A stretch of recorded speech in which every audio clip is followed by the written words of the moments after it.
Daf Test, Daf 9. The Gemara learnt that when writing a document, the year used for the date is based on the years from the Churban.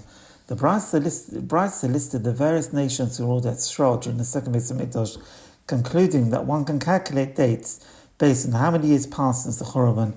Reb Papa says that if a Tana teaching this Brisa is unsure precisely how many years passed since the Churban, but presumably knows how many centuries passed, he should ask a scribe how many years he writes in his documents, which are dated from the Greek era, and add 20 years, thereby arriving at the correct number. Since the Greek era began 380 years before the Churban, adding 20 years completes the hundreds.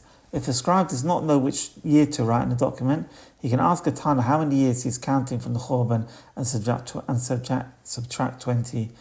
The yeshiva of Eliyahu taught the world would exist for 6,000 years. The first 2,000 years were nothingness, i.e. devoid of Torah.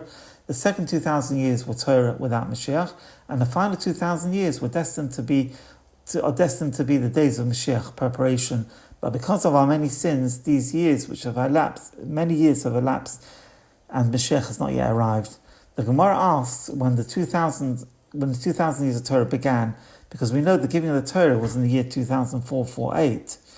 The Gemara answers that they are counted from the time when Avram and Sarah first taught Torah to people and converted them.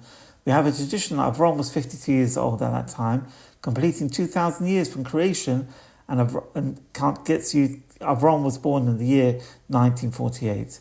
Rav Huna de Brei Yeshua said that one who does not know which year of the Shemitah cycle he is in may calculate it based on the Churban. The Churban occurred in the first year after Shemitah at the end of the year Av, so that year is calculated as part of the Beis Hamikdash era. Therefore, he should first add 1 year. Then he should divide the centuries into periods of Yovel, 49 years, and add 2 years for each century, because the Yovel cycle is 49 years. This follows the opinion of Reb Eli, whereas the Rabbana hold the Yovel cycle is 50 years. He then divides the specific number of the last 2 digits by 7, and the remainder will represent the current year of the Shemitah cycle. Have a wonderful Shabbos. Ili Nishmas Imi Rosbas Menachem Mendel.